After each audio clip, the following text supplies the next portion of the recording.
Welcome to Episode 1, The Internet Access Paradox.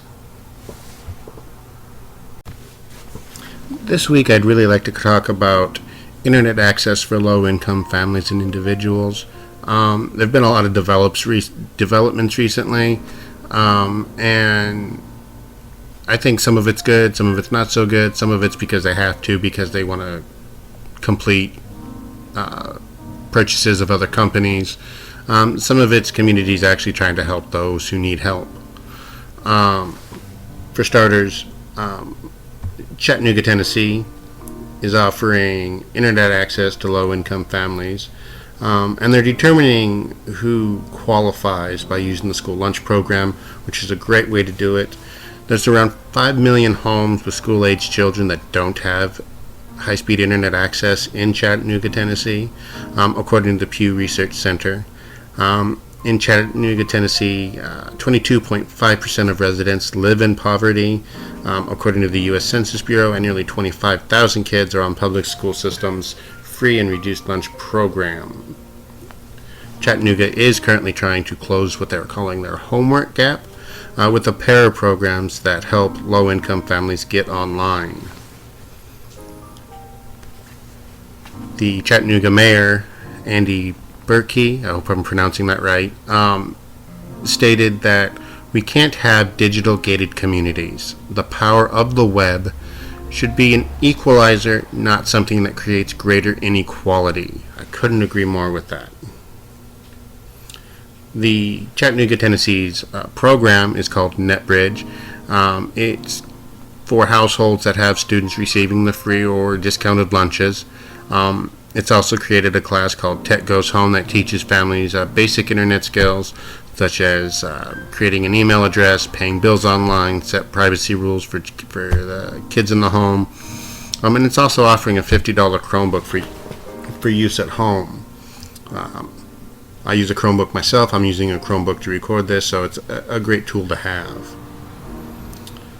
So far, 1,700 families have signed up for the NetBridge program, and more than 700 have graduated from the Tech Go Home program. That's a good start. The reason why Chattanooga is able to do this is because they developed their own fiber optic high-speed internet within the community.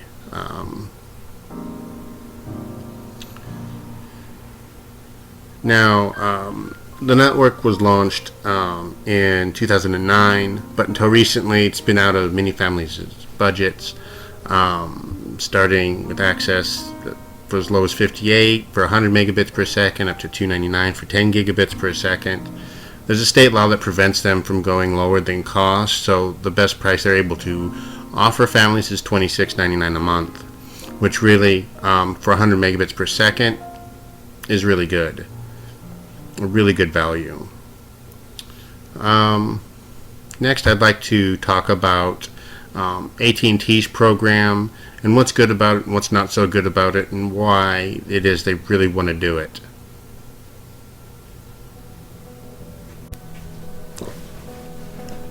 Now I want to talk about AT&T's program.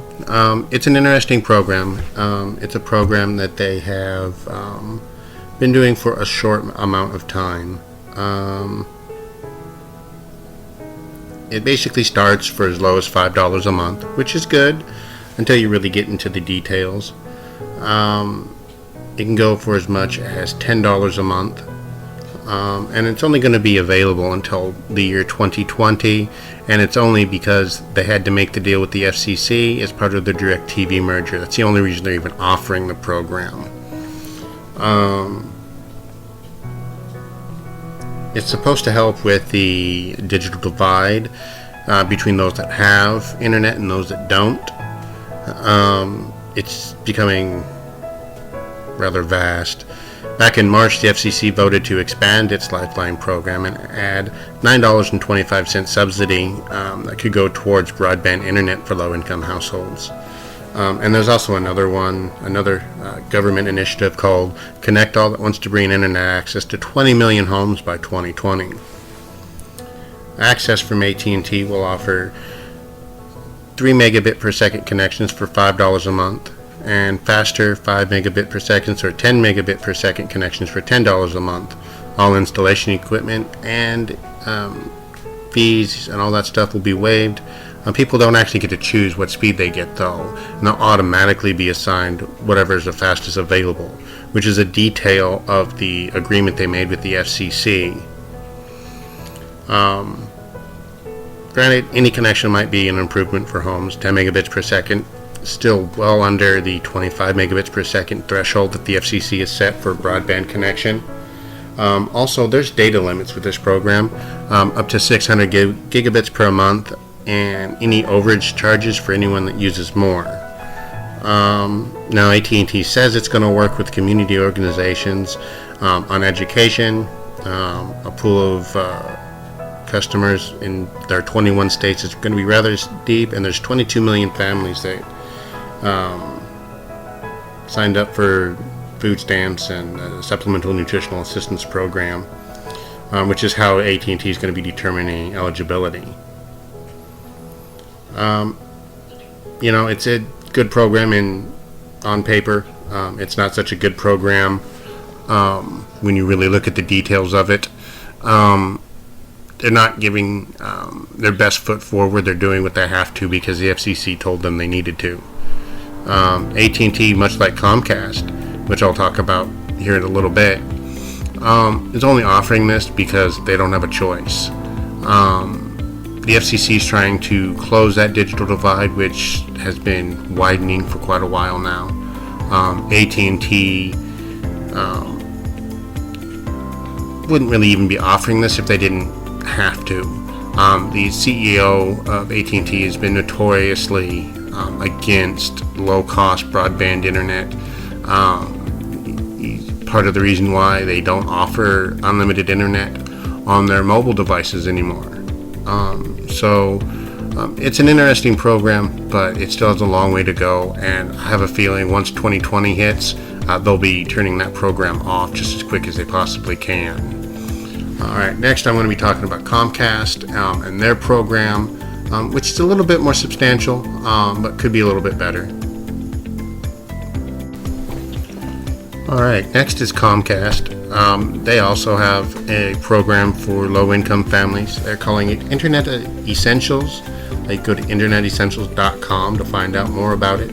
But essentially, it's $10 a month. You get 10 megabits per second, and they're magnanimous enough to include Wi-Fi for in the house. It's an okay program.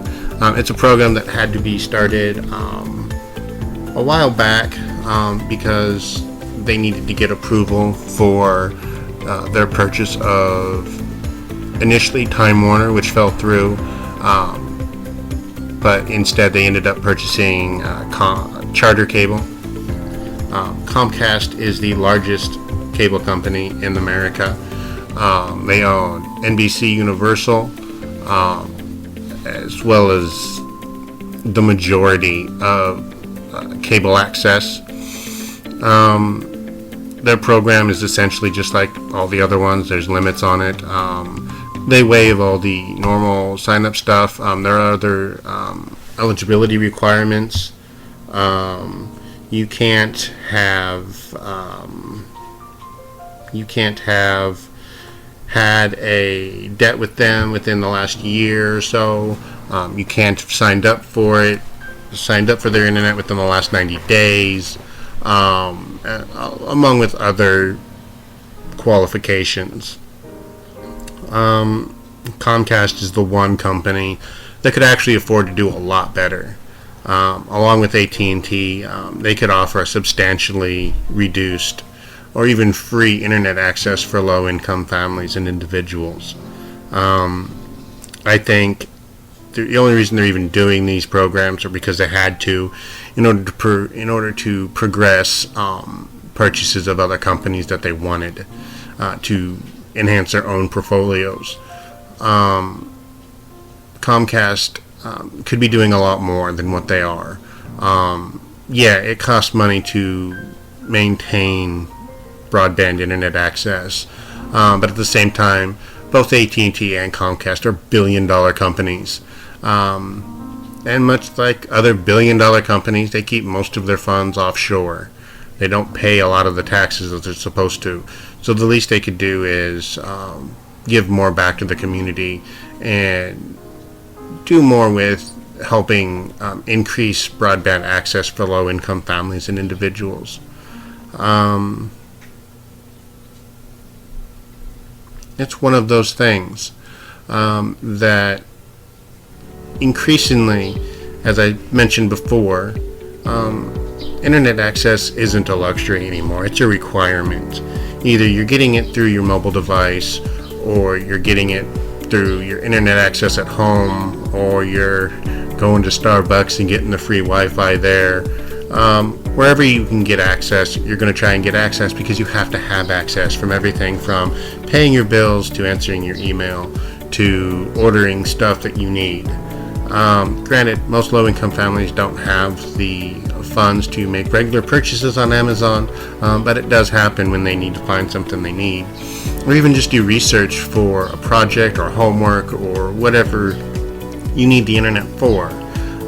I think the FCC reclassifying cable internet as a utility was a good move. It'll actually help with other things down the line. But they could be doing more. They're doing the bare minimum they have to fulfill their obligations to the FCC. And it'll be interesting. Next, I'm going to talk about a resource that might be helpful to you, and then a few other things.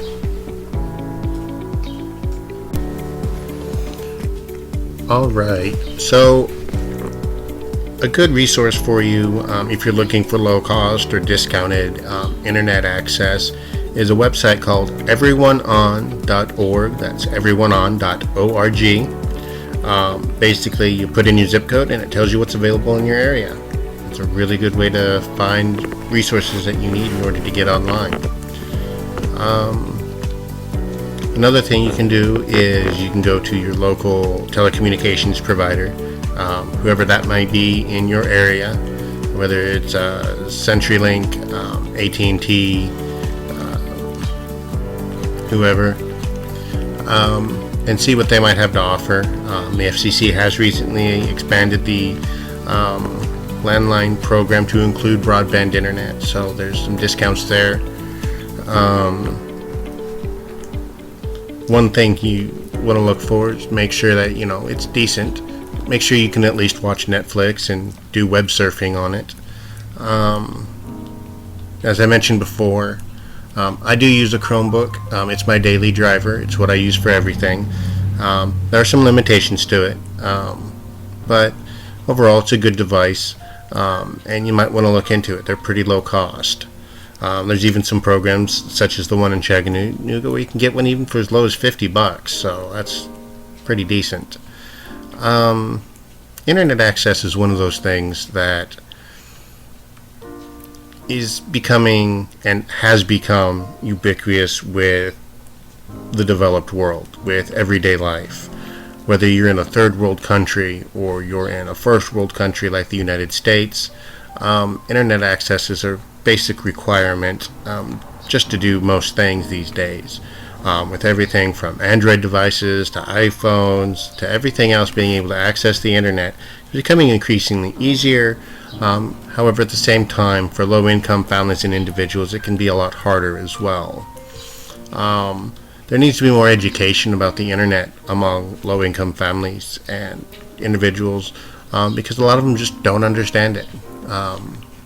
The kids might, but most of the adults don't.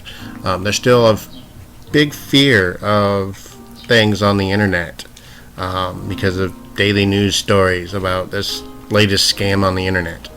But the internet is good for the most part. It's been around for quite a while. That'll be a different subject on a different day on a different podcast. But it's something that's worth it. The SkyPilot project focuses on low-income issues that affect the low-income community, because even in this primary election cycle, the low-income families haven't really been paid much attention to. even though it's the majority of the United States population, it's the majority of the world population, really. But it's something that politicians really need to pay attention to. So, yeah. Thank you for listening. Next week, we're going to be talking about food stamps because it's important. Make sure you check us out at the SkyPilotProject.org and check us out on Twitter, SkyPilot Renewed, and on Facebook, facebook.com/the SkyPilot Project. And let us know what you're thinking. Have a nice day.